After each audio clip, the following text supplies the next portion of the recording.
दोस्तों, मैं क्या बताऊं, एक के बाद एक ऐसी मूवीज मेरे सामने आती जा रही हैं जिनको देखकर मैं मलयालम सिनेमा का फैन हो चुका हूं। एक से बढ़कर एक सस्पेंस थ्रिलर मूवीज देने में मलयालम इंडस्ट्री का कोई जवाब नहीं। ऐसी ही एक और मूवी मैं आपके लिए लेकर आया हूं जो हाल ही में रिलीज हुई है और लोग उसके दीवाने हो चुके हैं। क्लाइमेक्स की बात करूं तो एकदम मास्टरपीस। खैर, मूवी डिटेल्ड में होगी, इसलिए 1.5x स्पीड पर भी देख सकते हैं। तो चलिए शुरू करते हैं आज की ये एक्सप्लेनेशन, जिसका नाम आपको स्क्रीन पर देखने को मिल जाएगा। तो मूवी की शुरुआत में हम जोसेफ नाम के एक पुलिस इंस्पेक्टर को देखते हैं। ये अपने घर में बिल्कुल अकेला होता है। फिर आधी रात के वक्त हम देखते हैं कि वो एक लेटर लिख रहा होता है और इसी बीच उसके चेहरे पर एक डर साफ झलक रहा होता है। अब लेटर लिखने के बाद वो अपनी जगह से उठता है और कमरे के पंखे पर फंदा लगाकर अपनी जान दे देता है। लेकिन तभी हमें पता चलता है कि इस वक्त जोसेफ वहाँ पर अकेला नहीं था, बल्कि 3 लड़के और 2 लड़कियाँ भी वहीं बैठकर उसकी मौत का तमाशा देख रहे होते हैं और उनमें से कोई भी जोसेफ को नहीं रोकता। यानी उन्हें देखकर हमें अंदाजा लग जाता है कि शायद जोसेफ ने खुद को इन्हीं लोगों की वजह से खत्म किया है। अब दूसरी तरफ हम जोसेफ के असिस्टेंट को देखते हैं जो अपनी बाइक से कहीं जा रहा होता है और तभी कुछ लोग उसका पीछा करने लगते हैं, जिनसे डरकर वो बार बार अपना रास्ता बदलता रहता है। अब सीन यहाँ से सीधे 8 महीने पहले कोच्चि में शिफ्ट होता है, जहाँ अचानक पुलिस स्टेशन के बाहर एक बस आकर खड़ी हो जाती है। अब उस बस का कंडक्टर यहाँ पर पुलिस वाले को बताता है कि सर, हमारी बस में एक बूढ़ी औरत की चेन चोरी हो गई है और उस बूढ़ी औरत का मानना है कि उसके बाजू वाली दोनों औरतों में से किसी एक ने ये चोरी की है। अब पुलिस के द्वारा सबसे पहले पूरी बस को चेक किया जाता है, लेकिन बस में ऐसा कुछ भी नहीं मिलता। जिसके बाद सब इंस्पेक्टर रविशंकर उन दोनों औरतों से कहता है कि अगर तुमने चेन चुराई हो तो अभी चुपचाप से दे दो, कोई भी केस फाइल नहीं होगा। लेकिन अगर हमारे सीआई सर यहाँ पर आ गए तो बहुत बड़ी प्रॉब्लम हो सकती है। पर इसके बावजूद उन दोनों औरतों का यही कहना होता है कि सर, हमने कोई चोरी नहीं की। अब थोड़ी देर बाद सीआई हरिशंकर की एंट्री होती है, जो कि बहुत ही गुस्सैल आदमी होता है। फिर जब उसे बताया जाता है कि इन दोनों औरतों पर शक है, तो यहाँ वो पहली औरत से कहने लगता है कि चुपचाप चेन वापस करो। तो वो औरत बताती है कि मैंने चेन नहीं चुराई सर। पर अपने सालों के एक्सपीरियंस से हरी जान चुका था कि वो दोनों लेडीज झूठ बोल रही हैं। साथ में वो ये भी नोटिस करता है कि उनमें से एक लेडी प्रेग्नेंट है। इसलिए जब वो दूसरी लेडी से कुछ न कहते हुए उसी प्रेग्नेंट लेडी के बाल पकड़कर कहता है कि चुपचाप सच बता दो, नहीं तो बहुत भारी पड़ेगा। अब ये देखकर वो प्रेग्नेंट लेडी तो डरती ही है, बल्कि साथ में वो दूसरी वाली लेडी भी समझ जाती है कि अगर ये सीआई इसके प्रेग्नेंट होने के बाद भी ऐसा कर रहा है तो मेरे साथ पता नहीं क्या क्या करेगा। यही सोचकर वो दूसरी लेडी एकदम से कहती है कि सर, उसे छोड़ दीजिए, ये चोरी हम दोनों ने मिलकर की है। इसी तरह हरी खड़े खड़े ही वो केस सॉल्व कर लेता है। लेकिन इसके बाद हरी यहाँ के सारे पुलिस वालों को बहुत बुरी तरह से चिल्लाता है कि अगर तुम्हारा दिमाग नहीं चल सकता तो पुलिस ऑफिसर की नौकरी ज्वाइन क्यों की। पर तभी यहाँ पर एसआई रविशंकर हरी से कहता है कि सर, अगर वो औरत सचमुच प्रेग्नेंट हुई और उसने हमारे खिलाफ हैरेसमेंट का केस डाल दिया तो भले ही चोरी उसने की हो, फिर भी हम पर एक्शन लिया जाएगा। तो हरी उससे कहता है कि तुम अपनी नौकरी पर ध्यान दो, मुझे मत सिखाओ कि मुझे क्या करना है। अब रविशंकर ये सुनकर वहाँ से चुपचाप चला जाता है, लेकिन उसको अभी भी काफी डर लग रहा होता है। इसलिए वो खुद से डीएसपी के पास कॉल करके कह देता है कि हरी सर ने उस औरत के साथ ठीक से बर्ताव नहीं किया, जबकि वो प्रेग्नेंट थी। इसलिए अगर वो लेडी सचमुच ही प्रेग्नेंट हुई तो हम सभी के ऊपर केस कर सकती है। तो ये सुनकर डीएसपी फौरन हरी के पास कॉल करता है और उसे ऐसा दोबारा ना करने का ऑर्डर देता है। लेकिन हरी उल्टा डीएसपी को ही चिल्ला देता है और कहता है कि मुझे मेरा काम मत सिखाओ, अपने काम पर ध्यान दो। असल में सीआई हरी खुद एक डीएसपी था, लेकिन कुछ महीने पहले उसने अपने कुछ साथियों की पिटाई कर दी थी, जिसके चलते उसको सस्पेंड होना पड़ा और साथ में उसका डिमोशन डीएसपी से सीधा सीआई की पोस्ट पर हो गया। और आज उसका यहाँ पर पहला ही दिन था और यही वजह है कि हरी हमेशा गुस्से में रहता है। खैर, अब हरी को भी ये बात मालूम चल गई थी कि कोई पुलिस ऑफिसर डीएसपी को उसकी चुगली कर रहा है। इसलिए अब वो सारे पुलिस वालों को अपने सामने खड़ा करता है और उन पर बुरी तरह से चिल्लाता है। वो कहता है कि अगर आज के बाद किसी ने भी मेरी चुगली की तो मैं उसकी छुट्टी कर दूंगा। पुलिस स्टेशन की बात यहीं तक रहनी चाहिए, ये बात याद रखना। अब हालांकि हरी को अच्छे से पता था कि उसकी चुगली एसआई ने की है, लेकिन फिर भी वो यहाँ पर उसका नाम नहीं लेता। थोड़ी देर के बाद पुलिस स्टेशन में चंदू नाम का एक बस कंडक्टर आता है और उसके साथ एक फाइनेंस कंपनी की एम्प्लॉय भी मौजूद होती है। अब चंदू हरी से कहता है कि सर, मेरी बीबी बीमार है और उसकी सर्जरी भी होने वाली है, पर उस सर्जरी के लिए मेरे पास पैसे नहीं थे। इसलिए मैंने अपनी बेटी को बर्थडे पर जो सोने की चेन गिफ्ट की थी, मैं उसे गिरवी रखने के लिए गया था। लेकिन वहाँ इन फाइनेंस वालों ने मुझसे कहा कि मेरी चेन नकली है, जबकि सर मुझे बहुत अच्छे से मालूम है कि मैंने अपनी बेटी को असली चेन गिफ्ट की थी, इसलिए मुझे लगता है कि सर इन लोगों ने मेरी असली चेन किसी नकली चेन से बदल दी है। अब ये सुनकर वो फाइनेंस वाली लड़की कहती है कि सर ऐसा कैसे हो सकता है, हमारे यहाँ आज तक ऐसा कोई केस नहीं हुआ जिसमें अदला बदली की गई हो, और वैसे भी सर किसी भी चेन को डुप्लीकेट करना बहुत मेहनत का काम है। 2 मिनट के अंदर कोई आखिर कैसे डुप्लीकेट चेन बनाकर इनको दे सकता है। ये सुनकर हरी को उस कंडक्टर पर ही शक होता है कि शायद वो झूठ बोल रहा है, इसलिए वो उससे पूछता है कि कहाँ है तुम्हारी बीवी, किस अस्पताल में है, मुझे साथ में ले चलो। जिसके बाद हरी चंद्रबाबू के साथ हॉस्पिटल जाता है। अब वहाँ वो देखता है कि उसकी बीवी सचमुच बीमार है और उसकी सर्जरी भी होने वाली है, लेकिन तभी उसकी नजर चंदू की बेटी पर पड़ती है और वो उससे पूछताछ करने लगता है। पहले वो उसे कमरे से बाहर ले जाता है और फिर 2 मिनट में ही समझ जाता है कि चंदू की बेटी झूठ बोल रही है। फिर थोड़ा सख्ती से पूछने पर वो सब कुछ सच सच बता देती है और कहती है कि सर मेरे हाथ से वो चेन गुम हो गई है, इसलिए मैंने दूसरी चेन बनवा ली ताकि मुझे डांट ना पड़े। लेकिन हरी समझ जाता है कि वो अभी भी झूठ बोल रही है, इसलिए इस बार वो उसे सख्ती से नहीं बल्कि प्यार से समझाता है और कहता है कि अगर कुछ हुआ है तो मुझे बताओ, मैं सब संभाल लूंगा और तुम्हारे पिता से कुछ नहीं कहूंगा, लेकिन मुझे सच सच बताओ कि बात क्या है। तो इस तरह आखिरकार रोते हुए वो लड़की सच बोल ही देती है कि असल में वो किसी लड़के को पसंद करती थी और उसी वजह से ये सारा काम खराब हुआ है। लेकिन लड़की की बात पूरी हो पाती उससे पहले कंडक्टर वहाँ आ जाता है, इसलिए हरी उससे कहता है कि अपनी बीवी के ऑपरेशन के बाद अपनी बेटी को लेकर पुलिस स्टेशन आ जाना और अपनी लड़की से फिलहाल कुछ मत कहना, उसको बाद में समझाएंगे। इसके बाद हरी उस चेन की फोटो खींचकर अपने स्क्वाड रूम को भेज देता है और अपने ऑफिसर से इस चेन के बारे में पता करने के लिए कहता है कि पता लगाओ कि चंदू की बेटी ने ओरिजिनल चेन को किस दुकान पर गिरवी रखा था। अब हरी के टीम मेंबर्स फौरन काम पर लग जाते हैं और एक फाइनेंस कंपनी को ढूंढ लेते हैं। इसके बाद वो हरी को फोन करके कहते हैं कि सर इसी फाइनेंस कंपनी में चंदू की बेटी ने चेन को गिरवी रखा था, लेकिन सर खास बात यह है कि ऐसे ही हाल ही में 2 से 3 चेन्स भी यहाँ पर गिरवी रखी गई हैं। तो ये सुनकर हरी कहता है कि फिर तुम लोग ये भी पता करो कि उन सोने की चेन्स को किसने गिरवी रखा है और किस दुकान से किसने किसने खरीदा। तो इस तरह वो दोनों पुलिस वाले दोबारा इंक्वायरी करके हरी को बताते हैं कि सर एक चेन को खरीदने वाला बेंगलोर में रहने वाला जोसेफ नाम का एक पुलिस वाला था जिसने रिसेंटली खुद को खत्म कर लिया। अब दोनों कहते हैं कि सर हसीना नाम की एक लड़की ने 3 चेन को गिरवी रखा था, लेकिन फिलहाल हसीना शहर में नहीं है और किसी काम से बाहर है, इसलिए उससे हमने कह दिया है कि हम लोग बाद में पूछताछ करेंगे, वो जल्दी आ जाए। लेकिन बाकी चेन्स के बारे में अभी हम पता कर रहे हैं, जैसे ही पता चलेगा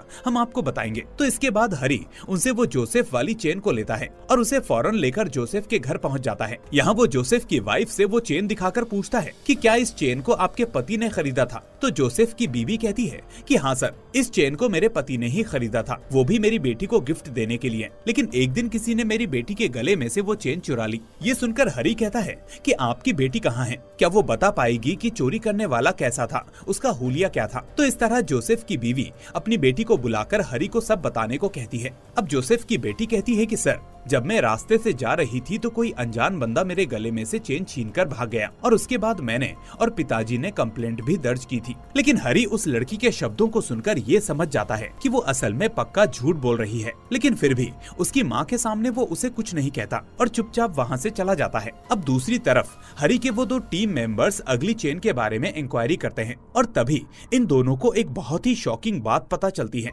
जिसके बाद ये दोनों सोच लेते हैं कि ये बात हमें हरी सर को नहीं बतानी चाहिए, लेकिन उन्हें लगता है कि किसी को तो इस बारे में बताना होगा, इसलिए वो फौरन ये बात डीएसपी शहुल राज को फोन करके बताने लगते हैं। अब उस बात को सुनकर डीएसपी शहुल के भी होश उड़ जाते हैं और वो भी उनसे यही कहता है कि तुम ये बात हरी को मत बताना। फिर दूसरी तरफ हम देखते हैं कि अब वो कंडक्टर चंदू दोबारा हरी के पास आता है। तो हरी उससे कहता है, अरे मैंने तुमसे कहा था कि अगली बार जब आओ तो अपनी बेटी को भी साथ लेकर आना। तो चंदू कहता है कि सर इसमें उसका क्या काम है, उसे रहने दीजिए ना। तो हरी कहता है कि असल में चंदू बात ये है कि तुम्हारी बेटी एक लड़के से प्यार कर बैठी थी, लेकिन वो लड़का एक नंबर का नशेड़ी था और उसने धीरे धीरे तुम्हारी बेटी को भी ड्रग्स की आदत डलवा दी। फिर इसी बात का फायदा उठाकर उसने नशे की हालत में तुम्हारी बेटी के साथ गलत काम किया और फिर उसे ब्लैकमेल करने लगा, जिस चक्कर में तुम्हारी बेटी ने वो असली चेन गिरवी रखकर थोड़े पैसे उस लड़के को दे दिए। अब मेरी बात ध्यान से सुनो, तुम्हारी बेटी की उम्र अभी 17 साल है,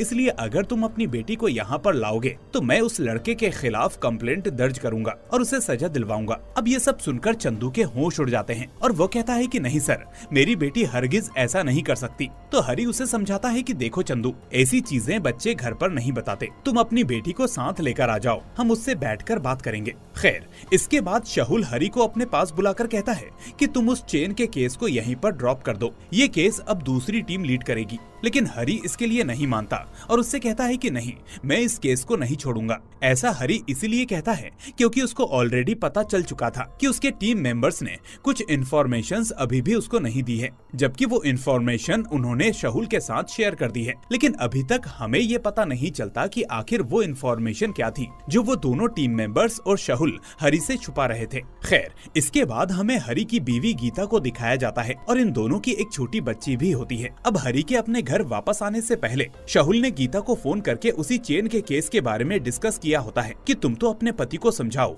कि वो केस को छोड़ दे। तो गीता इस चीज के चलते हरी के आने पर उससे इसी केस के बारे में बात करने लगती है कि हरी, तुम अपने सुपीरियर्स की बात माना करो, अगर वो कह रहे हैं कि केस छोड़ दो तो छोड़ दो, तुम्हें क्या करना है, आखिर इस केस को इतना सीरियस क्यों ले रहे हो। लेकिन हरी अपनी बीवी की बात को भी नहीं मानता और कहता है कि ये मेरी ड्यूटी है, मुझे संभालने दो। अब उसी वक्त हरी का एक टीम मेंबर हरी को फोन करके कुछ बताता है, जिससे हरी शॉक्ड रह जाता है और वो फौरन चंदू के घर पर जाता है। हम देखते हैं कि चंदू के घर पर ऑलरेडी काफी सारी भीड़ जमा हो चुकी है और यहाँ हरी को देखते ही चंदू बहुत ही गुस्से से रोते हुए कहता है कि तुमने कहा था कि मेरी बेटी को पुलिस स्टेशन लाओ, अब देखो मेरी बेटी ने खुद को खत्म कर लिया, मेरी बेटी की मौत की वजह तुम ही हो। अब असल में यहाँ पर बात यह है कि जब हरी ने चंदू की बेटी से इंक्वायरी करके सच के बारे में पता किया था, तो उस वक्त चंदू की बेटी ने हरी से ये कहा था कि वो ये सारी बातें उसके घर वालों को ना बताए। लेकिन क्योंकि हरी ने ये सारी बातें चंदू को बता दी थी, इसलिए बेचारी चंदू की बेटी ने गिल्ट में आकर अपने आप को मार लिया। अब हरी चंदू के घर के अंदर जाकर उसकी बेटी की लाश को देखता है तो उसी वक्त उसे कुछ विजन्स आने लगते हैं और वो बेहोश होने लगता है। इसी बीच अब चंदू के पड़ोसी भी हरी पर हमला करने लगते हैं कि इन्हीं पुलिस वालों की वजह से चंदू की बेटी आज मर गई। लेकिन इतने में डीएसपी शाहुल भी वहाँ पर आ जाता है और हरी को किसी तरह से बचाकर उसे उसके घर पर भेज देता है। फिर बाद में हरी वापस अपने घर पर आकर अपने आप को संभालने लगता है। इसी बीच डीएसपी शाहुल गीता को फोन करके कहता है कि चंदू की बेटी की लाश को देखकर हरी बेहोश हो रहा था। खैर, अब घर पर अचानक हरी गीता से अपनी बड़ी बेटी नीला के बारे में पूछने लगता है कि हमारी बड़ी बेटी नीला कहाँ पर है। तो गीता उससे कहती है कि नीला के सर में दर्द है, इसलिए वो अपने कमरे में सो रही है। तो ये सुनते ही हरी फौरन ऊपर वाले कमरे में जाकर नीला नीला कहकर अपनी बेटी को बुलाने लगता है, पर इसके बावजूद उसे अपनी बेटी कहीं भी नजर नहीं आती। जिसके बाद वो आकर गीता पर चिल्लाने लगता है कि मेरी बेटी कहाँ है मेरी बेटी। तो इतने में गीता इरिटेट होते हुए हरी को चिल्लाते हुए कहती है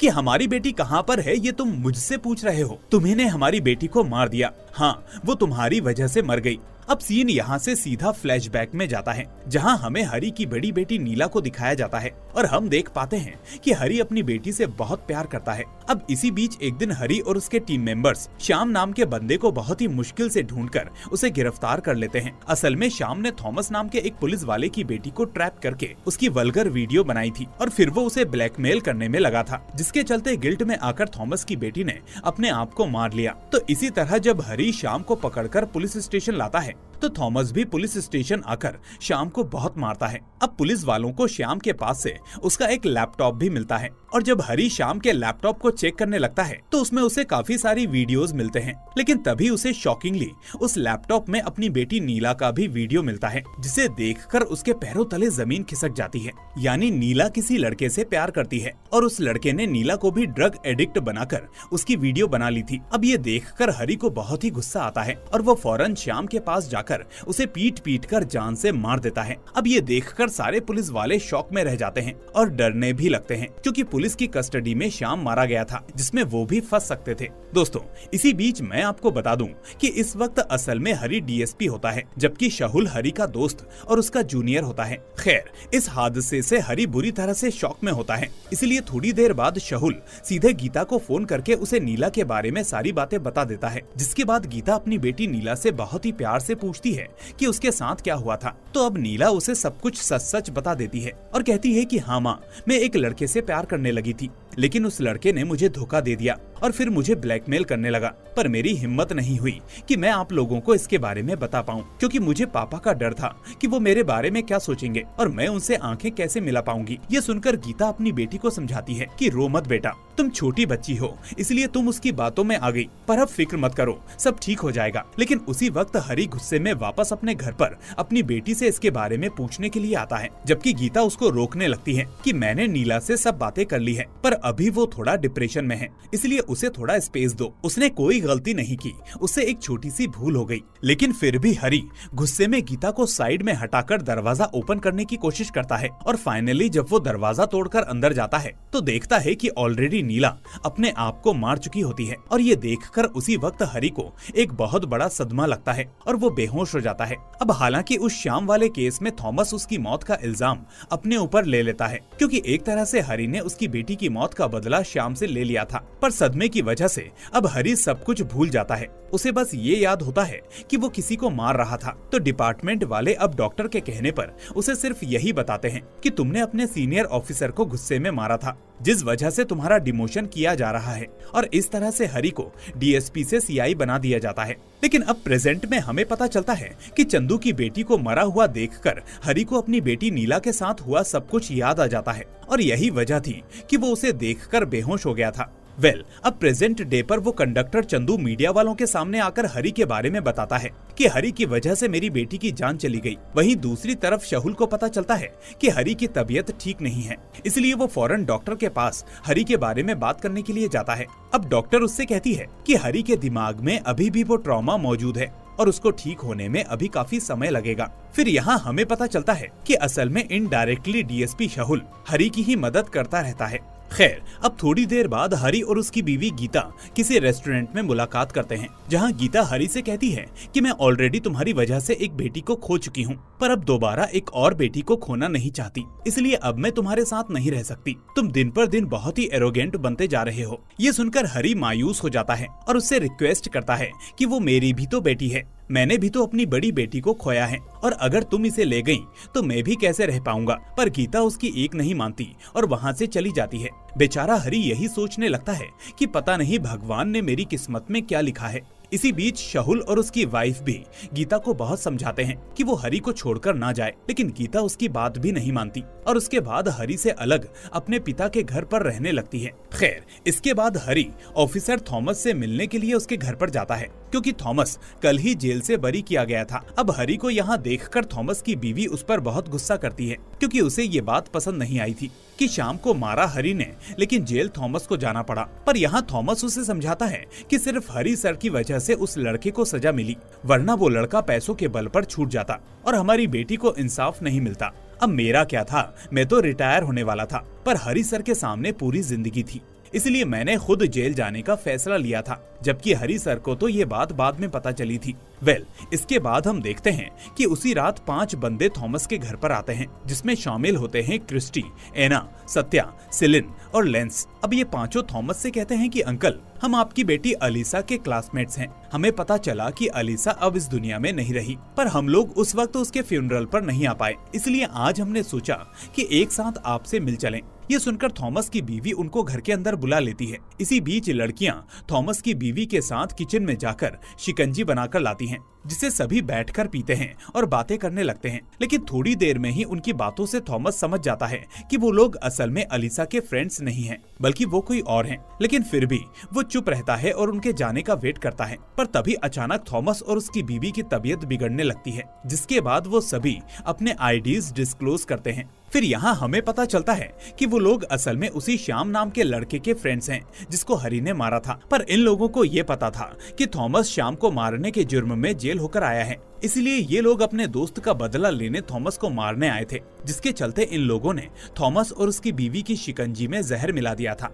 पर यहाँ मरते मरते थॉमस की बीवी उनको बता देती है कि असल में थॉमस ने नहीं, बल्कि हरी ने श्याम को मारा था, जिसके बाद सभी दोस्त डिसाइड करते हैं कि अब वो इसका बदला हरी से लेंगे। खैर, अब सुबह होने के बाद पुलिस वाले और फॉरेंसिक वाले थॉमस के घर पर आते हैं अब पुलिस वाले तो यही समझने लगते हैं कि दरवाजा अंदर से लॉक्ड है और जहर खाया है, इसका मतलब ये दोनों खुद ही मरे हैं। लेकिन हरी पूरे घर की अच्छे से जांच करता है और देखता है कि अगर 2 ग्लास बाहर हैं, तो फिर 5 ग्लास अच्छे से धोकर क्यों रखे गए थे और आखिर 2 लोगों की शिकंजी में 4 नींबू क्यों कटे हुए थे। इसलिए अब वो यही बात शाहुल को आकर बताता है कि उन दोनों ने खुद को नहीं मारा, बल्कि ये कोई प्लान्ड मर्डर है जिसमें 4 से 5 लोग शामिल हो सकते हैं। वो कहता है कि कल मैं यहाँ पर आया था और मैंने नोटिस किया था कि इस घर में पीछे वाले पेड़ से अंदर आया जा सकता है।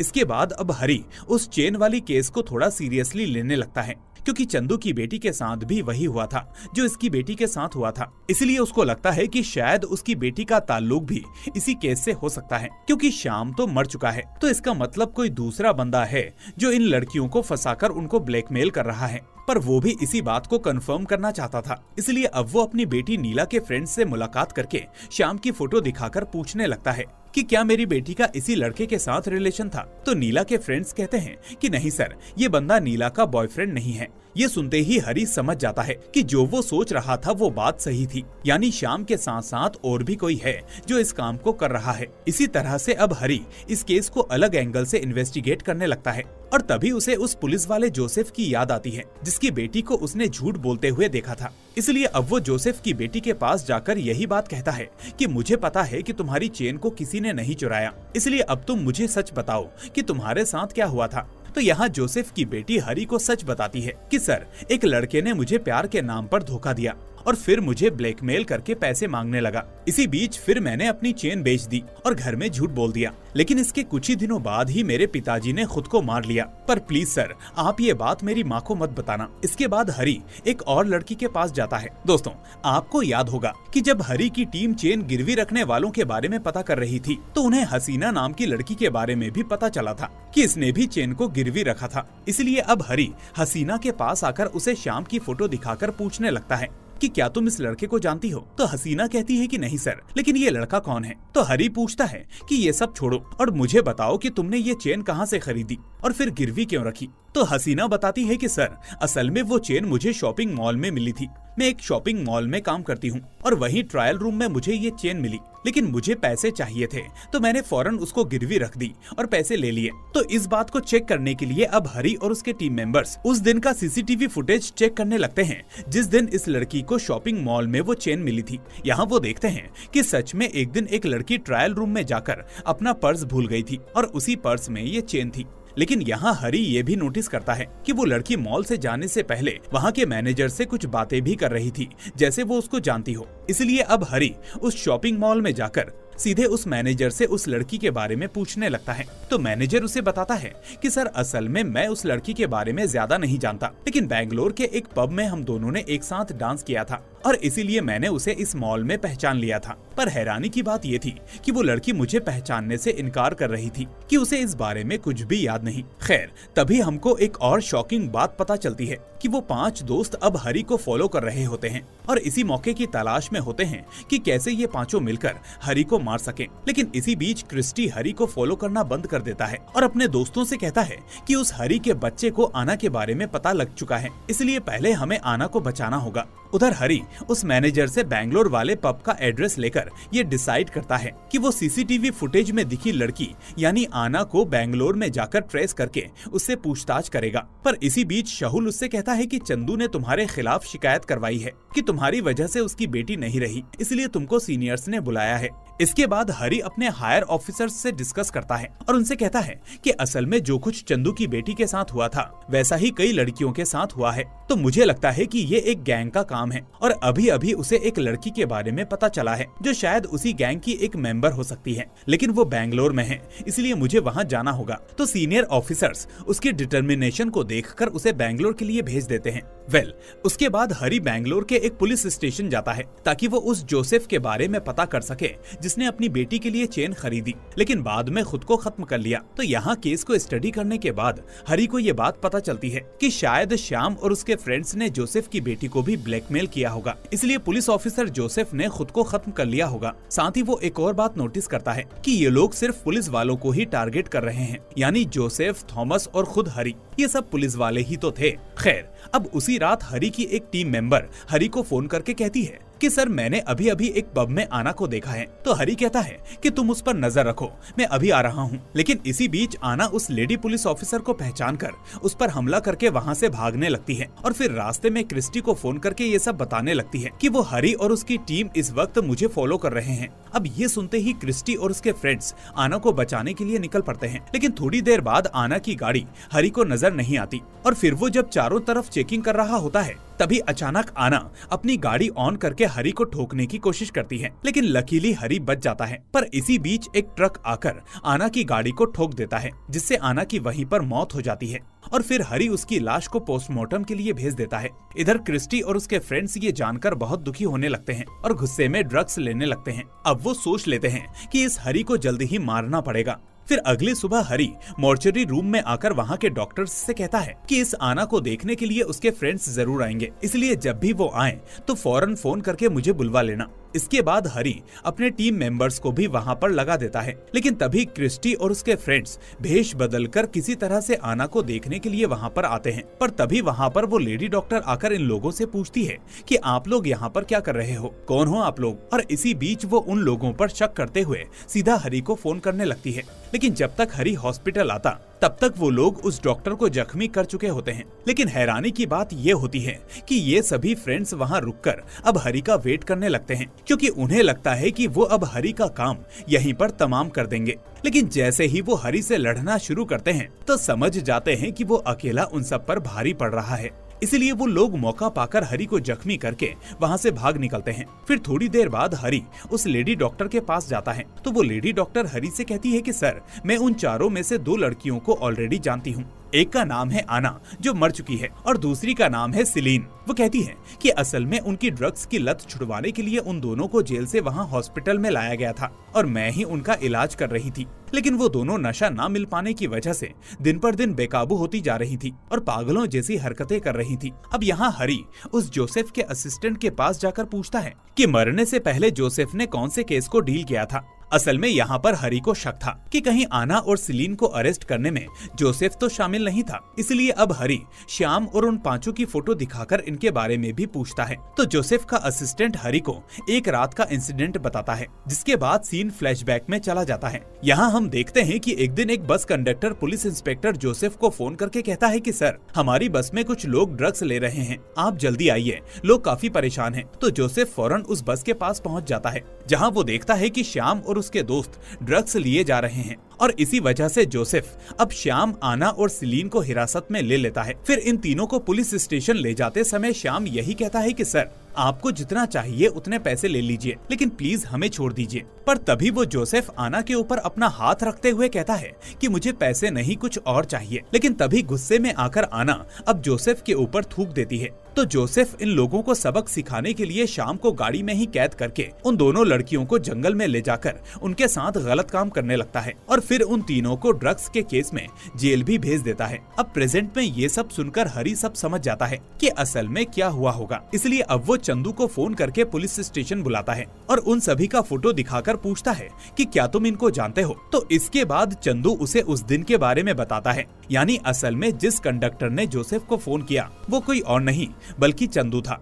जिसके कहने पर पुलिस ऑफिसर जोसेफ बस में आया और श्याम, सिलीन और आना को ले गया। लेकिन जब जोसेफ ने उनके साथ ये सब किया तो बदला लेने के लिए श्याम और उसके दोस्तों ने चंदू की बेटी और फिर जोसेफ की बेटी को अपने जाल में फंसाया और उनको ब्लैकमेल किया। और इसी सदमे की वजह से आखिर में जोसेफ ने गिल्ट में आकर खुद को खत्म कर लिया। लेकिन यहाँ अब हरी को एक बात समझ में नहीं आती कि आखिर इस सब में मेरा क्या दोष था, आखिर इन लोगों ने मेरी बेटी को टारगेट क्यों किया। लेकिन तभी वो सोचने लगता है कि मेरी बेटी नीला सिर्फ मेरी नहीं, गीता की भी बेटी थी। इसलिए वो फौरन शहुल से कहता है कि तुम एक बार गीता से मुलाकात करके उन 6 लोगों की फोटो दिखाकर उनके बारे में पूछो, शायद वो कुछ जानती हो। तो शहुल अब गीता के पास जाकर उसको उन सभी की फोटो दिखाता है, जिसके बाद गीता उसे एक इंसिडेंट के बारे में बताने लगती है। एक्चुअली उस रात उस बस में गीता और उसकी बेटी भी ट्रेवल कर रहे थे बेंगलुरु टू केरला। अब उस जर्नी के बीच में नीला देखती है कि वो बंदा श्याम अपनी गर्लफ्रेंड के साथ ड्रग्स ले रहा है और वल्गर हरकतें कर रहा है। इसलिए अब ये चीज गीता देखती है और पहले श्याम और उसके दोस्तों को रोकने की कोशिश करती है। लेकिन जब वो लोग झगड़ा करने लगते हैं तो गीता कंडक्टर चंदू को जाकर बताती है, जिसके बाद चंदू जोसेफ को फोन करता है। तो इस तरह से इस मामले में गीता और उसकी बेटी नीला भी शामिल थी। अब ये जानते ही हरी यही सोचने लगता है कि मेरी बेटी नीला के मरने की वजह मैं नहीं बल्कि गीता है। अब शहुल उससे कहता है कि हरी हम ये बात अब गीता को बता देंगे, लेकिन हरी उससे कहता है कि नहीं शहुल, अगर ये बात गीता को पता चलेगी तो गीता बहुत ही गिल्ट महसूस करेगी और वो ये बोझ नहीं झेल पाएगी जो मैं इतने सालों से झेलता आ रहा हूँ। खैर, अब हरी और गीता के डिवोर्स का केस कोर्ट में चलता है, जहाँ गीता हरी से अलग रहने की बात रखती है और हरी भी इस चीज को भारी मन से एक्सेप्ट कर लेता है। पर वो गीता को नीला के बारे में सच नहीं बताता और तभी हरी का एक टीम मेंबर उसे फोन करके कहता है कि सर, क्रिस्टी और उसकी गैंग चंदू को फॉलो कर रहे हैं, लगता है वो लोग चंदू को मारने वाले हैं। तो ये जानते ही हरी और उसके लोग अलग अलग होकर चंदू को फॉलो करने लगते हैं और उस पर नजर बनाए रखते हैं। अब फिलहाल चंदू अपनी बेटी की फोटो फ्रेम बनवाने के लिए मार्केट गया होता है और इसी बीच मौके का फायदा उठाकर क्रिस्टी और उसके टीम मेंबर्स चंदू पर हमला करके वहां से भाग जाते हैं। पर हरी और उसके लोग चंदू के आसपास ही होते हैं, इसलिए वो फौरन उसे हॉस्पिटल पहुंचाते हैं और तब जाकर चंदू को हरी की बातों पर यकीन होता है। उसके बाद अब हरी गीता के घर पर जाता है, क्योंकि चंदू पर हमला होने के बाद उसे लगता है कि शायद क्रिस्टी और उसके फ्रेंड्स गीता पर भी हमला कर सकते हैं। लेकिन यहाँ उसे पता चलता है कि गीता अपने मायके चली गई। अब इस तरफ गीता अपनी बेटी और फादर के साथ डिनर कर रही होती है कि थोड़ी देर बाद क्रिस्टी और उसके फ्रेंड्स वॉचमैन को मारकर घर के अंदर घुस जाते हैं। पर तभी हरी गीता को वीडियो कॉल करता है, जहाँ क्रिस्टी फोन पिक करके हरी से कहता है कि जब तक तुम यहाँ पर आओगे तुम्हारी फैमिली मर चुकी होगी। इस तरह से अब वो लोग मिलकर गीता और उसके फादर को बहुत टॉर्चर करते हैं। लेकिन इसी बीच गीता का फादर अपनी गन निकालकर इन लोगों पर फायरिंग करने लगता है, क्योंकि वो एक रिटायर्ड आर्मी ऑफिसर होता है। अब गन शॉट्स के डर के मारे वो चारों किसी कमरे में जाकर छुप जाते हैं। यहाँ गीता का पिता उससे कहता है कि तुम अपनी बेटी को लेकर यहाँ से चली जाओ, मैं इन लोगों को संभाल लूंगा। जिसके बाद गीता वहाँ से चली जाती है। लेकिन इतने में क्रिस्टी और उसके दोस्त मिलकर गीता के फादर को भी मार देते हैं और फिर गीता को फॉलो करते हुए उसको भी पकड़ लेते हैं। पर तभी हरी किसी तरह से गीता को फाइंड आउट करके क्रिस्टी और उसके दोस्तों के पास आ जाता है और जब वो क्रिस्टी को मारने ही वाला होता है कि तभी शहुल भी वहाँ आकर हरी को रोक देता है कि तुम दोबारा एक और गलती मत करो, हम इसको सजा दिलवाएंगे। खैर, अब कुछ दिनों बाद हरी की बेटी का बर्थडे होने की वजह से हरी और उसकी वाइफ गीता बहुत ही खुश होते हैं और फिर वो दोनों डिवोर्स भी नहीं लेते, क्योंकि गीता को क्रिस्टी और उसके दोस्तों से नीला की मौत का सच का पता चल चुका था। यानी वो समझ चुकी थी कि गलती हरी की नहीं बल्कि उसकी ही थी। खैर, अब बर्थडे पार्टी में शहुल हरी के पास आकर कहता है कि क्या तुमने न्यूज देखी? तो सीन यहाँ से फ्लैशबैक में जाता है, जहाँ क्रिस्टी और उसके दोस्तों के खिलाफ कोई भी सबूत न होने की वजह से कोर्ट उन लोगों को बाइज्जत बरी कर देती है। अब ये चारों लोग किसी जगह पर आकर फ्रूट्स खरीदकर खाते हुए हरी के बारे में ही बात कर रहे होते हैं कि उस हरी को जल्दी ही मारना होगा। लेकिन अब शॉकिंग बात ये होती है कि हरी ऑलरेडी उन फ्रूट्स में जहर मिला चुका होता है, जिसकी वजह से वो चारों एक एक करके मर जाते हैं। और यही न्यूज दिखाने के लिए शहुल हरी के पास आता है, पर शहुल को पक्का यकीन होता है कि उन चारों को मारने में हरी का ही हाथ है, जबकि हरी शहुल को सच नहीं बताता और बस यही कहता है कि वो मरे तो मरे, लेकिन तुम केक खाकर जाना। और इसी तरह ये मूवी यहाँ पर एंड होती है। तो दोस्तों, आपको ये मूवी कैसी लगी हमें कमेंट करके जरूर बताना। साथ ही इस वीडियो को लाइक करके अपने दोस्तों के साथ शेयर भी कर देना और अगर आप नए हैं तो चैनल को सब्सक्राइब करके नोटिफिकेशन बेल को भी दबा देना। अब मैं मिलूंगा आपसे अगली ऐसी ही शानदार मूवी के साथ। Till then, take care and thanks for watching.